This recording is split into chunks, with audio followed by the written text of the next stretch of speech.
Sí. Distancia hay. Hay distancia. Bueno, pues creo que todos los que están en la sala conocen pues al profesor Lorenzo Alonso de la Sierra. Quizás sea una de las personas que más sabe en la provincia de Cádiz, en la ciudad de Cádiz, sobre arte en la Edad Moderna. Él es licenciado en Filosofía y Letras en la especialidad de Historia del Arte en la Universidad de Sevilla, y doctor de Historia del Arte también, aunque en este caso el doctorado lo realizó en la Universidad Autónoma de Madrid. Es académico de la Real Academia de Bellas Artes de Cádiz, y ha estado trabajando, ¿no?, muchos años como historiador del arte dentro de la Delegación Provincial de Cultura, siendo además pues, profesor docente. Innumerables son sus conferencias e innumerables también son sus artículos, revistas y publicaciones.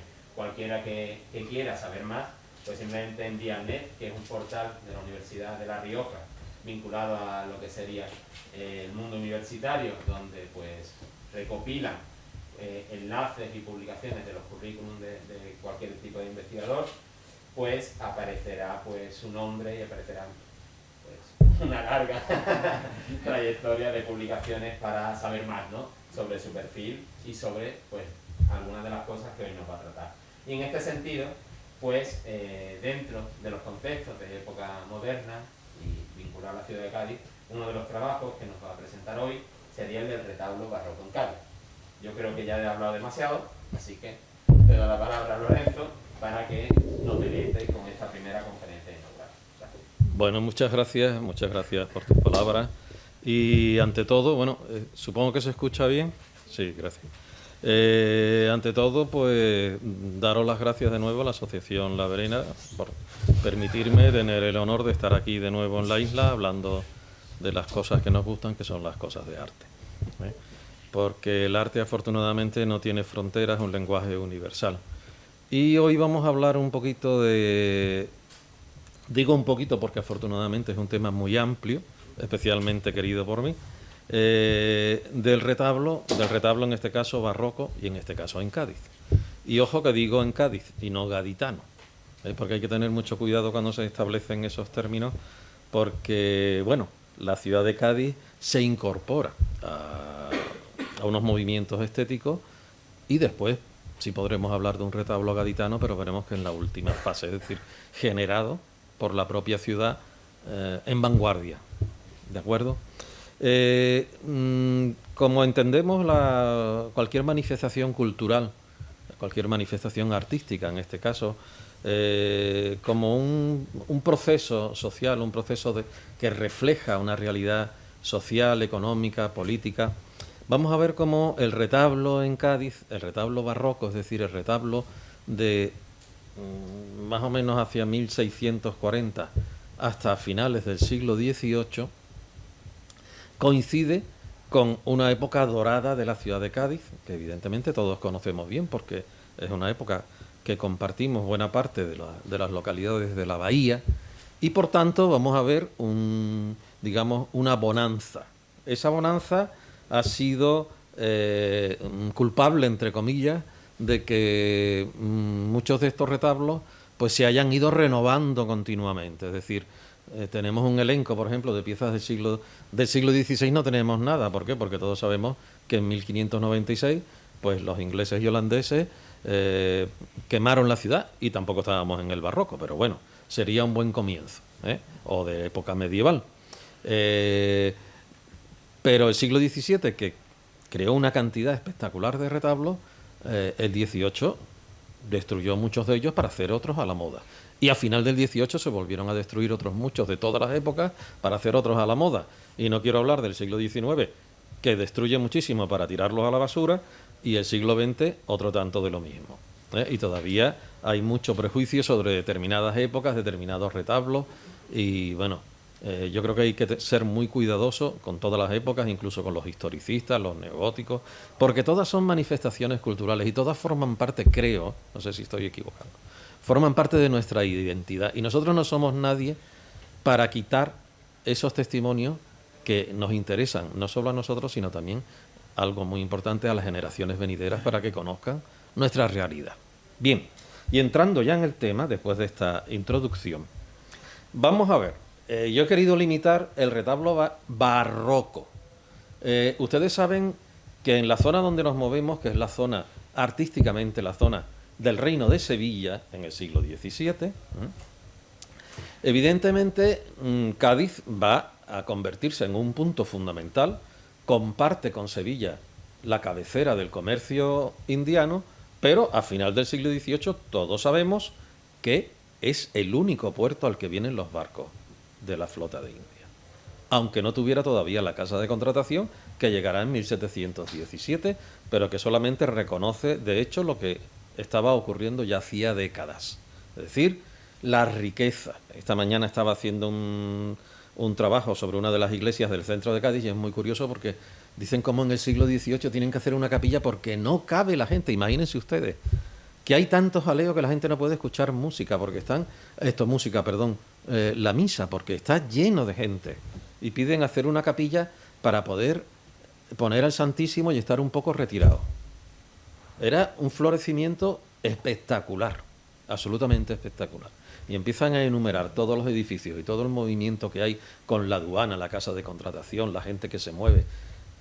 Es algo que realmente se explica viendo lo que nos ha dejado esa época. Indudablemente, bajo mi punto de vista, hay monumentos clave como la Catedral Nueva, que es una pieza absolutamente única, o el Oratorio de la Santa Cueva.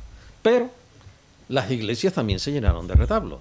Esos retablos no solamente son responsabilidades de parroquias, de órdenes religiosas y del clero en general, sino que son responsabilidad de muchos particulares, de muchos patronos que compran capillas como símbolo de poder, muchas veces de prestigio social. Muchas veces las propias capillas mayores de los templos son de patronato particular.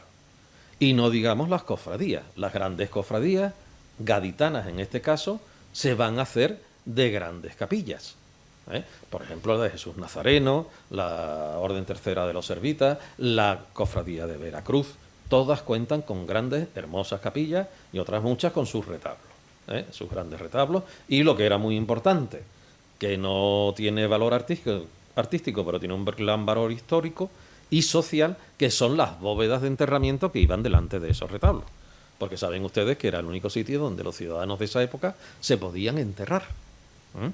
Bien, el punto de partida creo que lo podemos poner en una obra absolutamente excepcional, que es el retablo mayor de la antigua catedral, la que fue catedral durante los siglos de esplendor de Cádiz, porque saben ustedes que la nueva no se abre hasta 1838, lo que llamamos los gaditanos Santa Cruz, o sagrario de la catedral, pero todo el mundo le llamamos Santa Cruz.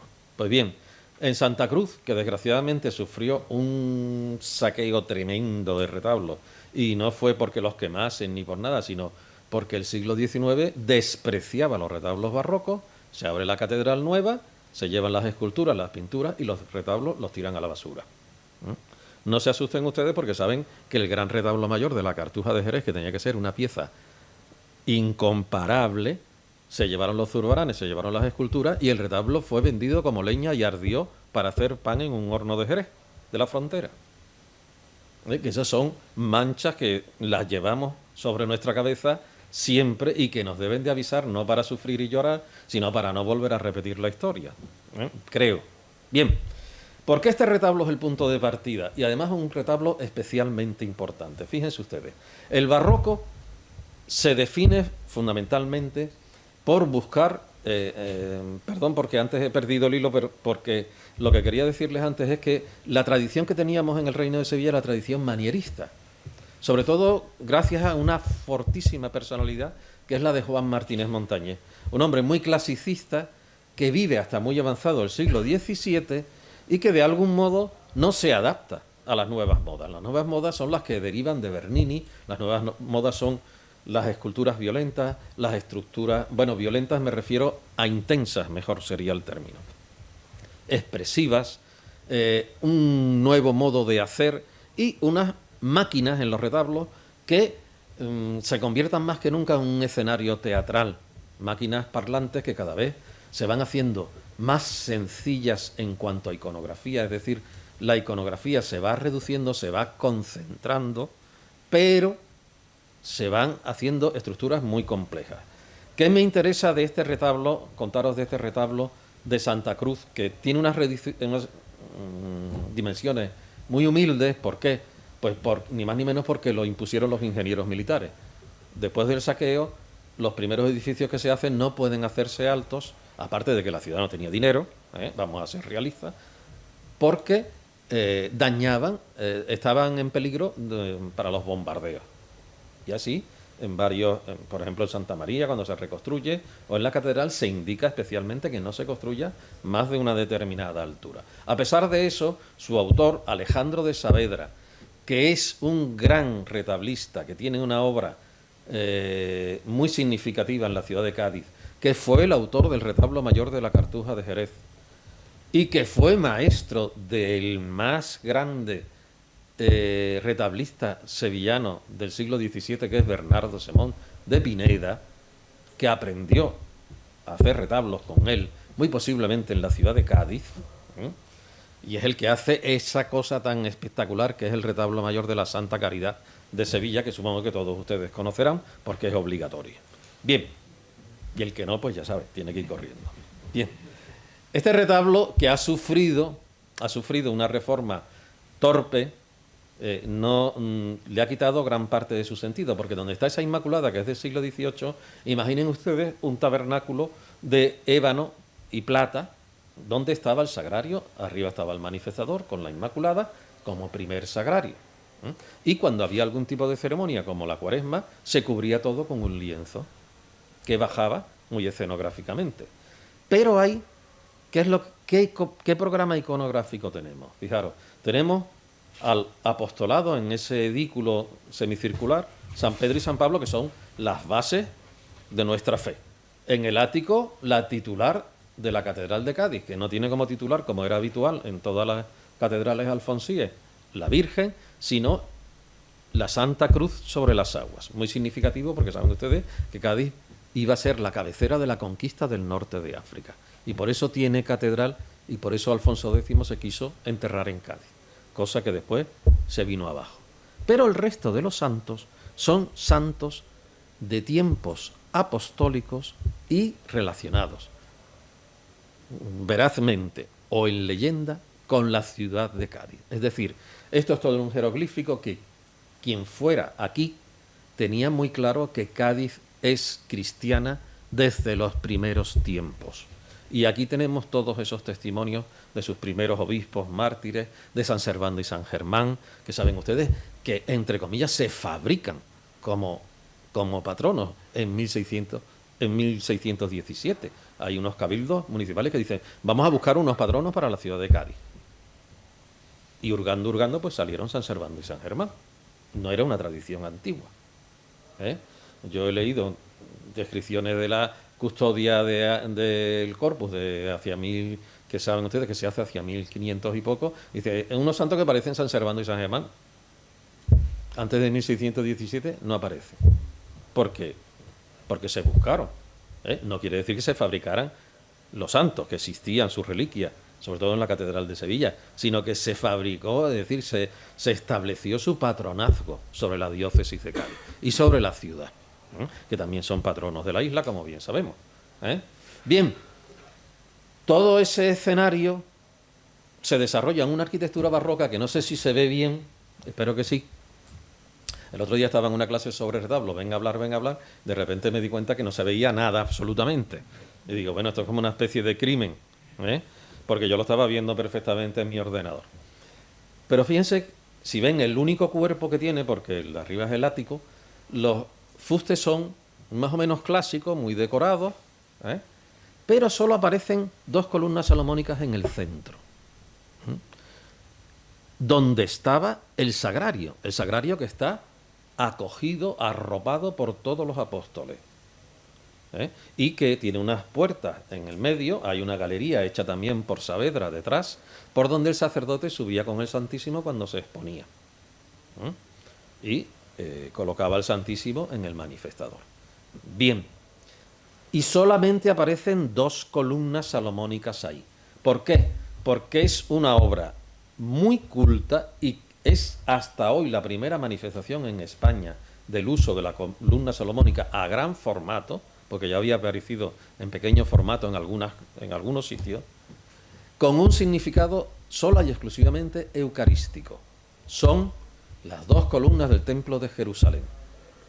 La teoría salomónica, saben ustedes que esas columnas que estaban en la iglesia, en la Basílica de San Pedro, y que después que se creían que eran del Templo de Salomón, pero resulta que son romanas, y que Bernini copió en su gran baldaquino, son estas. Y nos están diciendo que este es el Sancta Sanctorum, este es el tabernáculo donde está Cristo, en la Eucaristía.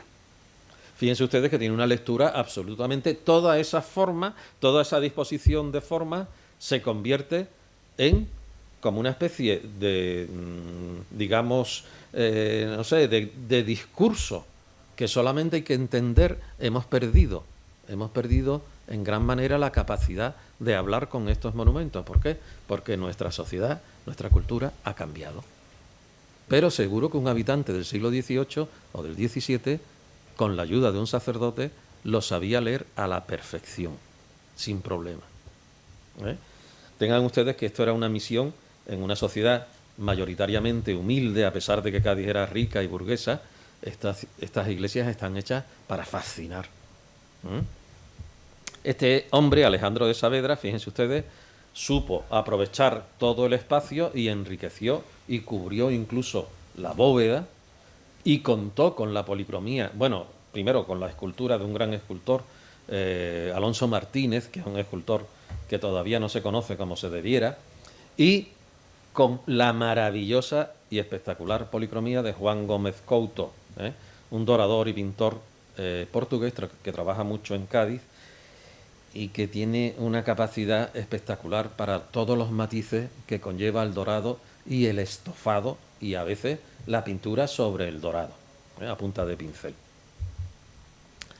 Aquí tienen un detalle de la calle central para que veamos ese ritmo, que veis cómo incluso las columnas salomónicas se adelantan de tal manera que nos está llevando a la vista.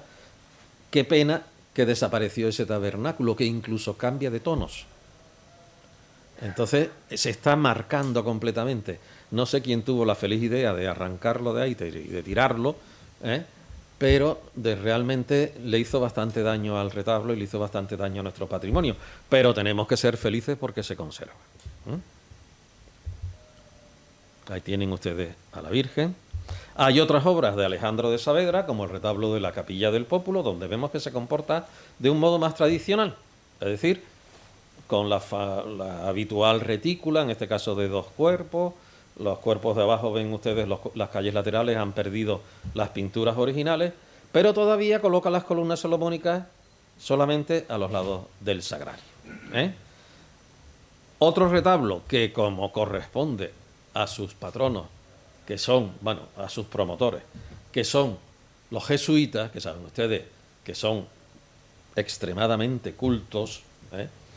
Fíjense, es el retablo de la Compañía de Jesús, la Iglesia de Santiago para los gaditanos, en el que desarrolla Alejandro de Saavedra un gran telón tradicional de cuerpos y calles, sustentados por columnas clásicas, sin fuste salomónico, pero fíjense que pone 2 enormes columnas salomónicas gigantes, de un tamaño que quiere compararse con las propias de Bernini, del tabernáculo. Seguro que alguno de los jesuitas que le estuvo asesorando conocía las de Roma, bueno, y circulaban por ahí grabados y de todo, que está simbolizando lo mismo. En este caso no es el sagrario, porque todo el retablo está dedicado al nombre de Jesús, a la parentela de Jesús. Luego todo el retablo es la Eucaristía, y por eso están las 2 columnas flanqueando todo el conjunto. Una de las piezas también más espectaculares que se conservan en la ciudad del siglo XVII, también dorada por Gómez Couto, que solamente ha perdido toda la zona que más sufre de los retablos, el sagrario, manifestador y en este caso el camarín, que se reforma en época rococó, pero tuvimos la suerte de que hace esa espectacular Inmaculada ni más ni menos que Pedro Duque Cornejo, con lo cual no nos vamos a quejar. A la vez que se están haciendo estas cosas, hay en Cádiz una corriente muy, muy interesante. Como era habitual en España, los mármoles italianos desde la Baja Edad Media, sobre todo en el siglo XVI, los mármoles italianos son símbolo de prestigio. Sobre todo vienen a través de Génova muchas piezas de sepulcros, en Sevilla tenemos maravillas y en otros sitios, retablos, etcétera, etcétera. Y Cádiz se incorpora a esta corriente y justo al lado del retablo mayor de la catedral, saben ustedes que las dos capillas colaterales de la catedral curiosamente están marcando lo que es la personalidad de Cádiz y la vida de Cádiz. Una son desde el siglo XV de genoveses y otra es de vizcaínos, es decir, comerciantes, navegantes, gente de fuera, que es la que va a conformar nuestra identidad social.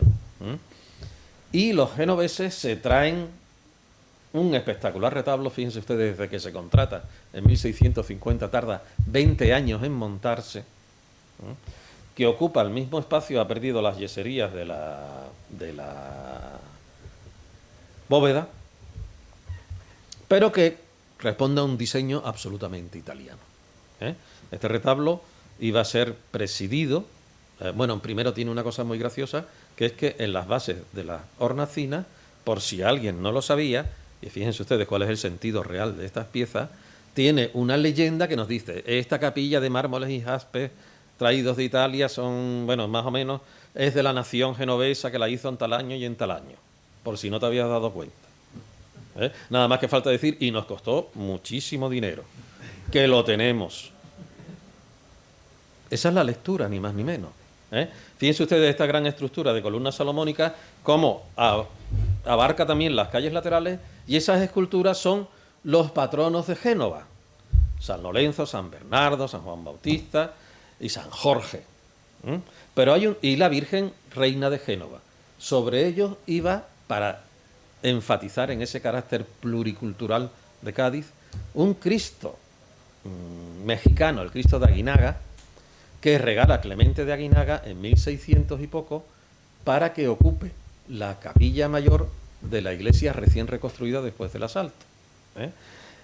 México, Génova, el País Vasco, eso era Cádiz.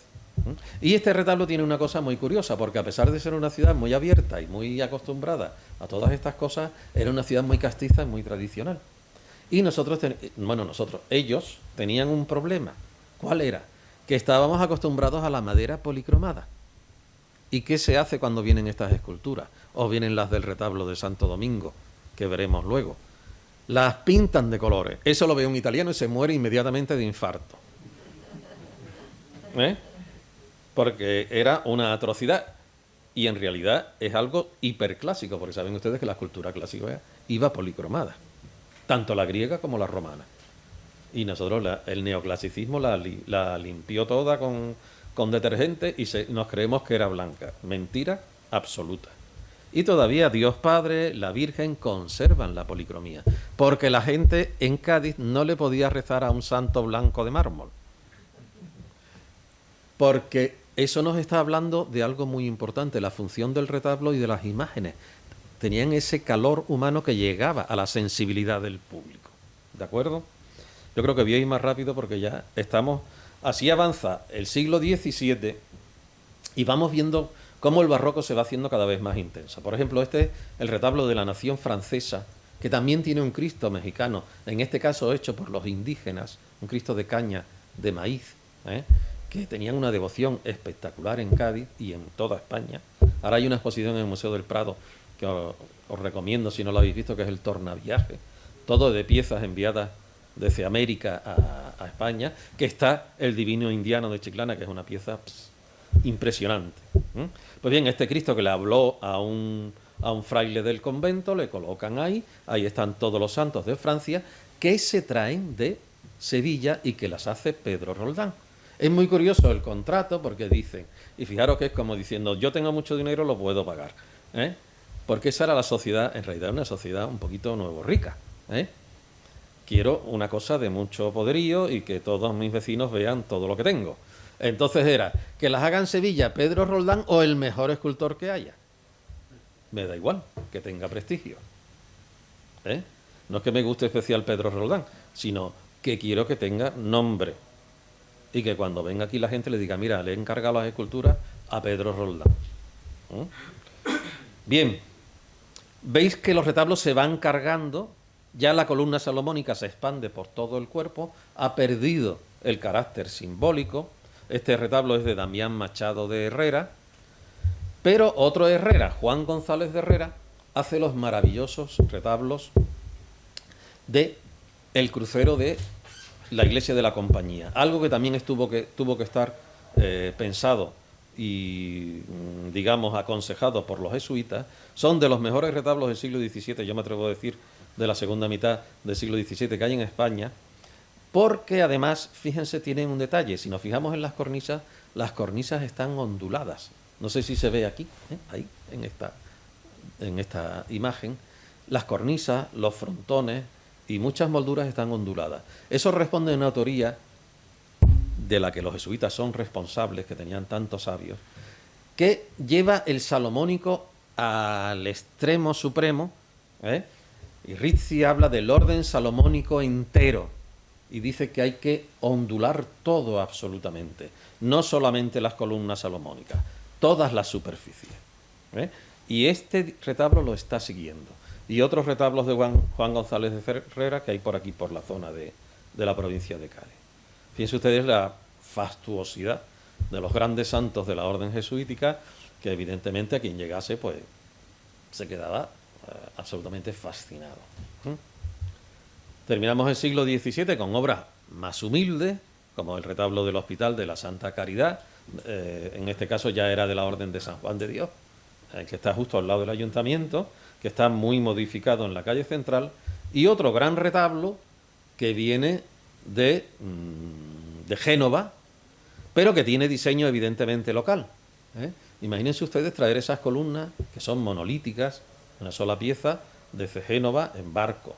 Yo he localizado el contrato del seguro y es casi más caro que el propio retablo. Muchas veces se hundían los barcos, o algunas veces. Fíjense que también estas esculturas estuvieron policromadas. Me van a perdonar que vaya un poquito más rápido, porque si no, no sé cómo voy de tiempo, que tengo el reloj estropeado, lo siento. Se ve, pero no funciona. Bien, así entramos en el siglo XVIII.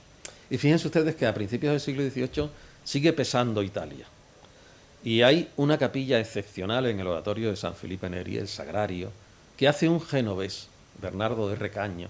Bernardo de Recaño es ni más ni menos que quien hace la casa, su palacio, la casa de la Torre Tavira. Este hombre se arruinó y gracias a su ruina conocemos el inventario de sus bienes que he podido localizar.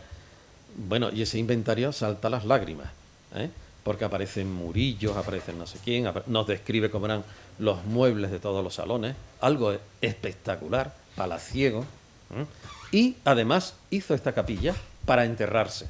No pudo enterrarse porque tuvo que vender todos sus bienes antes de morir.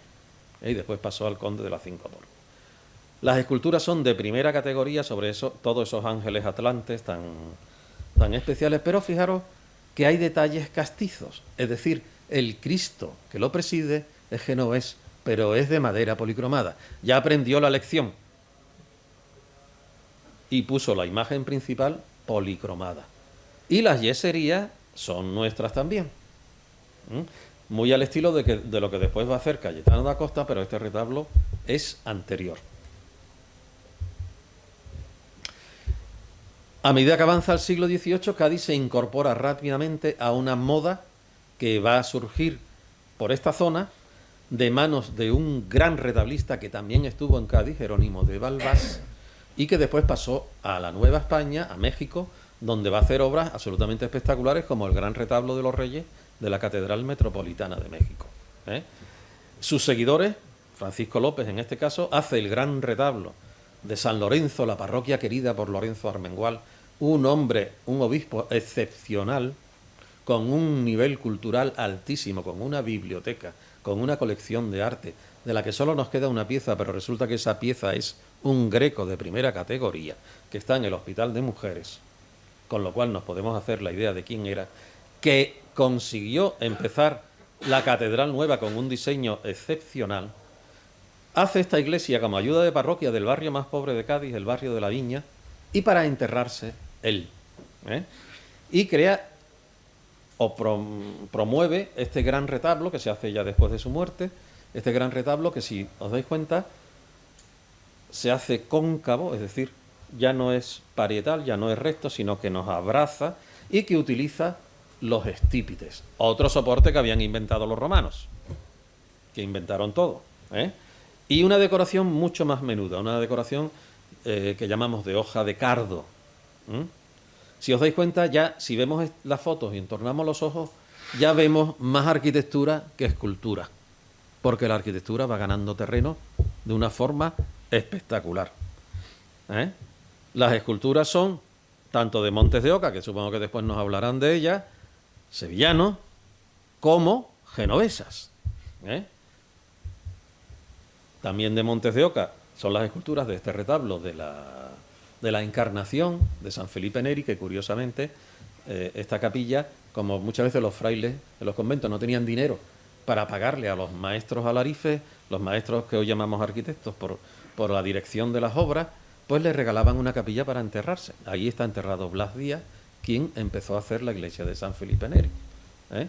Y después de morirse hay una reclamación de su mujer de no sé qué dinero, de una cofradía, y dice, no, porque tal dinero lo dejó él para que le encargasen al maestro Montes de Oca las esculturas del retablo. Que yo creo que en la capilla de enfrente, que es la de la adoración de los magos, tiene su obra maestra. Así va avanzando el siglo XVIII y hacia mediados del siglo XVIII ya el estípite va a convivir con un nuevo tipo de decoración, la rocalla. La rocalla viene de la Francia de Luis XV, es un estilo muy, muy decorativo y va a ir renunciando al estípite, y el estípite se mantiene un poco por tradición. Es curioso que también pasa lo mismo con la columna salomónica. Cuando la columna salomónica es sustituida por el estípite, se conocen muchos contratos en los que el artífice presentaba dos mitades, una con columna salomónica y otra con estípite, porque normalmente se quería lo que ya se estaba acostumbrado a ver, es decir, se iba normalmente por lo tradicional, ¿eh? Estos son los retablos del Hospitalito de Mujeres, una obra construida con el dinero de Lorenzo Armengual por sus descendientes, también excepcional, y en la que trabaja el gran Cayetano da Costa. Cayetano da Costa, tallista en madera y en piedra, es un portugués de Lisboa que viene a Cádiz, introduce la rocalla aquí, en la catedral sobre todo, en el Hospital de Mujeres y en otros muchos sitios que trabaja, y después va a Sevilla, donde hace obras extraordinarias, como el gran retablo mayor de la parroquia del Salvador de Sevilla, que yo creo que es la obra cumbre del rococó en España, de la retablística. Pero nosotros tenemos buenas piezas, como por ejemplo la capilla de la Pastora. La capilla de la Pastora está concebida toda como un gran retablo, porque tiene un proceso constructivo largo, y en ese proceso los retablos se van casi uniendo. Si se hubieran dorado los laterales y si conserváramos el dorado de la cúpula y de las pechinas con tallas, todo eso se cayó en el siglo XIX, nos meteríamos dentro de un retablo. Si habéis entrado alguna vez en la Pastora, es un efecto barroco total, o sea, porque es una iglesia muy chica, tú entras desde la calle y se te vienen encima todos los retablos, ¿eh? De tal manera que te envuelven, ¿eh? La Pastora, están hechos los retablos por Julián Jiménez, un sevillano, que aprende seguramente con Acosta y que tiene muchos retablos en la ciudad de Cádiz, ¿eh? Fijaros los laterales, que desgraciadamente no se doraron, pero que tienen un diseño espectacular. Y una de las cofradías más potentes de Cádiz, la cofradía de Jesús Nazareno, renueva su capilla, que es de principios del siglo XVII, en el XVIII, porque yo creo que ya no sabían qué hacer, ¿eh? Entonces, bueno, pues vamos a hacer un retablo, pues ahora le quitamos, ahora hacemos otro y otro y otro y otro. Y para su retablo mayor elige a un tallista local, a Gonzalo Pomar, que es de Ubrique, y va a ser de una familia de grandes artistas posteriores. Gonzalo Pomar trabaja muchísimo en Cádiz y fijaros, domina muy bien la rocalla, y fijaros que recupera el soporte clásico. En cambio, los laterales, porque este proyecto lo eligieron los cofrades frente a uno de Julián Jiménez, pero ya Julián Jiménez hizo el resto de los retablos, donde desaparecen, fijaros los laterales, pero no fijéis en la imagen, sobre todo de San José, que era una maravilla de Hita y Castillo, la quemaron en el 36 y han puesto esta horrenda, ¿eh? Desaparecen los soportes. Ya al final del rococó hay un proceso en el que se diluye el soporte. Él es también el autor del gran retablo de San Francisco, donde se mueven. Fijaros, veis cómo la columna existe aquí, pero aquí desaparece el fuste y se cambia por un angelito que sostiene sobre la cabeza el capitel. Es decir, ya es un juego fantástico. Yo no sé si os ha pasado esto, pero yo, perdón porque es una anécdota personal, pero yo recuerdo de chico, ya era una cosa como una deformación. Cuando me llevaban mis padres a misa, me quedaba embobado mirando todos los angelitos y todos los detalles de los retablos. Y yo creo que ese era el efecto que realmente buscaban los retablistas, es decir, que fui víctima del retablo desde mi más tierna infancia, se puede decir. Otros retablistas más locales, son un poquito menos brillantes, digamos, pero interesantes, como José Benítez Melón, que hace el de Santa María, es un retablista chiclanero que trabaja mucho en Cádiz. Y ya se llega a la cumbre de la deformación. No sé si veis bien esto no señala. Este de aquí, del Carmen, donde ya las cornisas suben, se abren, salen, se sustituyen las columnas por niños. Es decir, todo esto está influido por grabados alemanes. En la zona católica de Alemania, sur de Alemania, las iglesias rococó son absolutamente espectaculares. Y están llenas de retablos. Yo no sé, cuando se dice que el retablo es un fenómeno español, yo me quedo boquiabierto, porque tú te paseas por Europa y por toda la Europa católica hay retablos, y muchos. Afortunadamente existe en España. Fijaros en este detalle, en la zona del extremo, cómo la cornisa hace como una especie de gran C y tiene abajo el capitel sostenido por los dos niños, pero en algo. Claro, ¿qué ocurre? Que cuando llega la Ilustración y llegan las ideas en las que se quiere recuperar el arte clásico, personas como Antonio Ponz, que hace su famoso viaje a España, morían de espanto ante estas cosas. Y decían, por Dios y los santos, tirar esto inmediatamente. Uno de ellos, Ceán Bermúdez, pagó de su bolsillo el gran retablo espectacular de Balbás del Sagrario de Sevilla para quemarlo y quitarlo de en medio. Ese retablo que subía por la bóveda y subía por la cúpula hasta la linterna de la cúpula, lleno de esculturas de Pedro Duque Cornejo. Vamos, que vemos hacer eso y nos morimos. Pero en fin, bueno, aquí tenéis el detalle que os comentaba, ¿veis? Y arriba la cornisa sale, vuelve, sale hacia arriba, se divide. Es algo que si intentamos darle lógica nos resultará imposible, porque es una llamada a la fantasía, es decir, es una llamada a lo irracional. Es el mundo de los sentimientos y de las sensaciones. Es un arte, ante todo y sobre todo, sensual, más que intelectual. Y la Ilustración va a querer volver a lo intelectual. ¿Cómo vamos de tiempo? ¿Pasado ya? Ah, bien. Pues entonces damos un vistacito a la Ilustración. Fijaros, aquí tenemos otros ejemplos. Este es el retablo de otra gran cofradía gaditana, la más antigua, Veracruz. Y fijaros cómo las columnas suben a varios niveles, es decir, unas son más altas, otras son más bajas. Todo sigue un gran diseño, pero aparentemente nos quedamos así como maravillados. Por esas peanas, rocallas. Todo esto acompañado de una policromía, de un estofado en el siglo XVIII de alta calidad, en la que hay muy buenos maestros genoveses. Igual que en escultura, distinguimos perfectamente lo que es un estofado, un dorado y estofado genovés, de un dorado y estofado local. Grandes maestros como Mortola. Y ya una de las obras cumbres del retablo rococó, el del Carmen.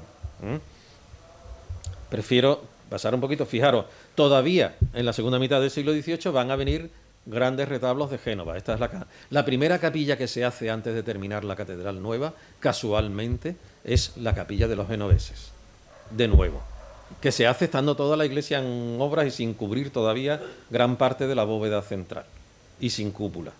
Y se traen este retablo de Génova. Este retablo, como otros muchos, son hijos de un gran tratadista que va a influir mucho en la arquitectura de esta época y de la Ilustración, que es el padre jesuita Andrea Pozzo. Todos le conocéis porque todos habréis estado en la iglesia de San Ignacio de Roma viendo esa cúpula que nosotros miramos y que todo el mundo te dice, mira la cúpula, qué bonita, y resulta que la cúpula es plana, absolutamente. Hizo un tratado de perspectiva espectacular. Y en su tratado pone varios proyectos de retablos. Fijaros en estos retablos de la iglesia de San Ignacio y del Jesús, cómo van a servir de inspiración para otros muchos, por ejemplo el nuestro de la Virgen de la Asunción, de la catedral, y otros retablos que se conservan por la ciudad. Por ejemplo, este que se ve tan negro es el... No es así, aquí se ve mejor.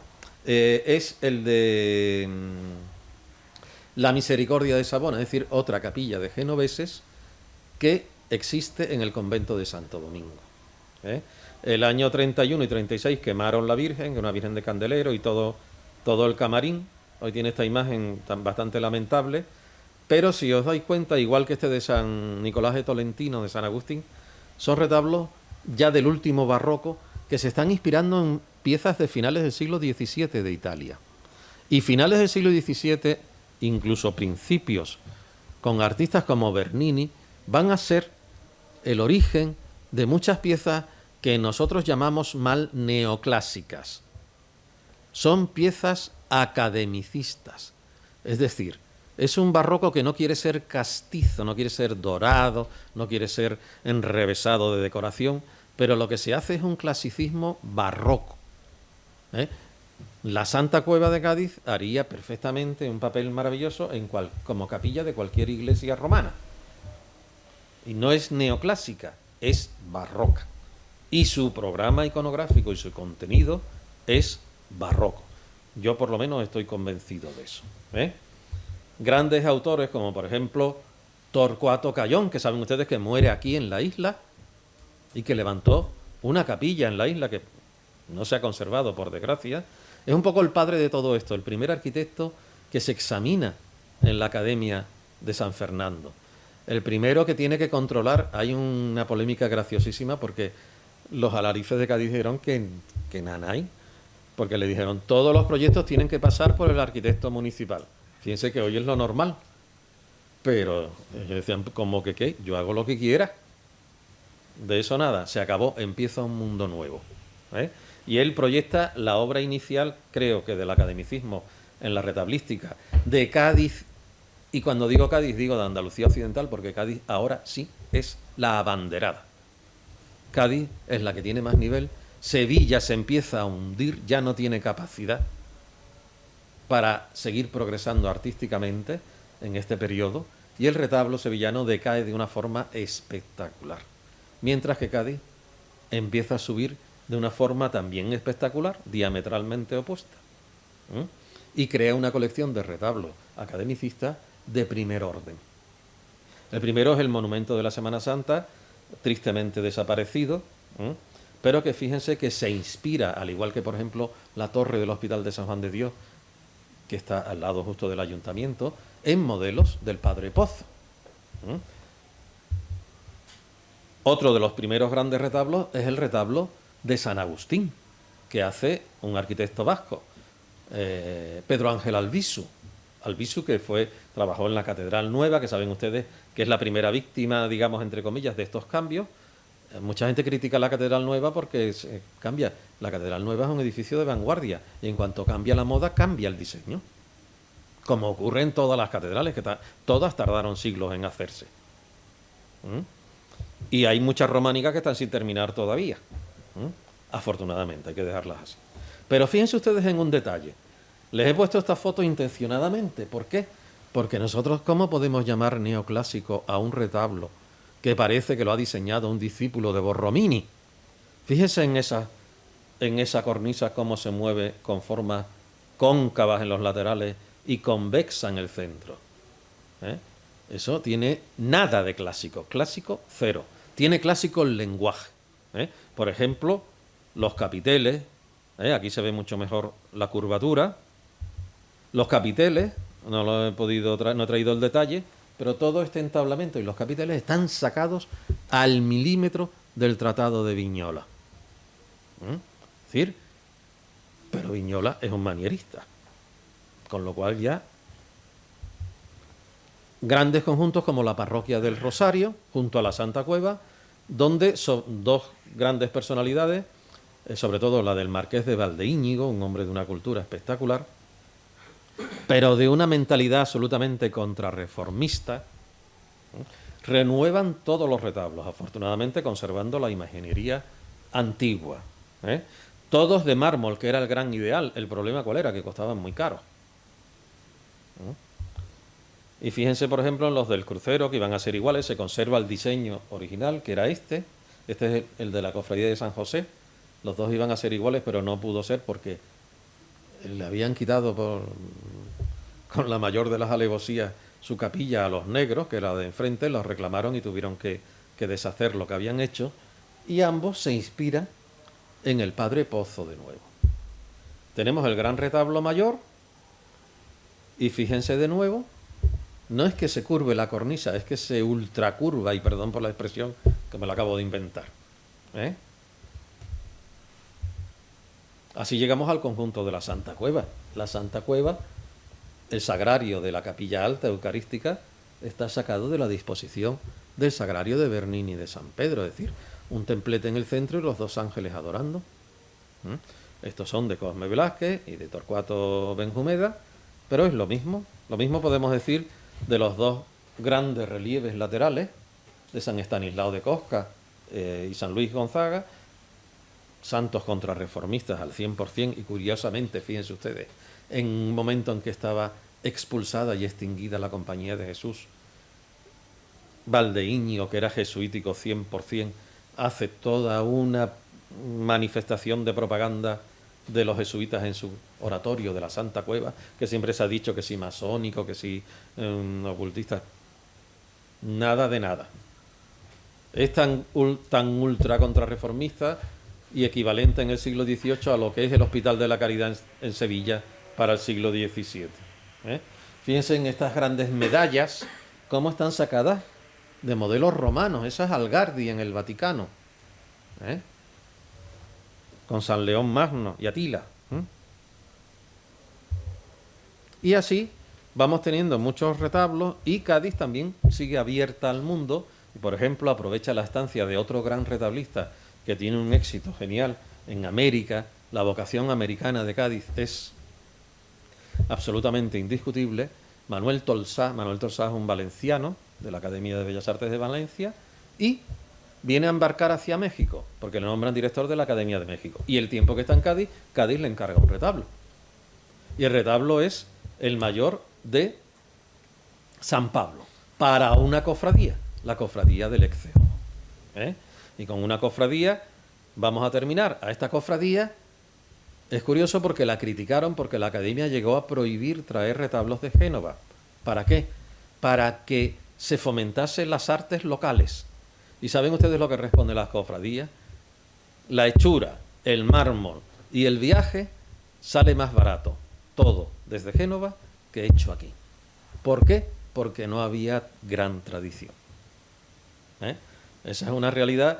¿Y aquí qué pasa? Pues que estamos llegando un poco a la invasión napoleónica, a la reunión de las Cortes, a la Constitución y al nacimiento de un nuevo mundo que tiene como víctima, tiene lo bueno de un mundo mucho más racional, pero tiene sus víctimas. Tiene la víctima del fin, del comienzo del fin del antiguo régimen y de la proliferación masiva de retablos, aunque el retablo ni mucho menos llegó a morir, afortunadamente, y se conserva hasta nuestros días.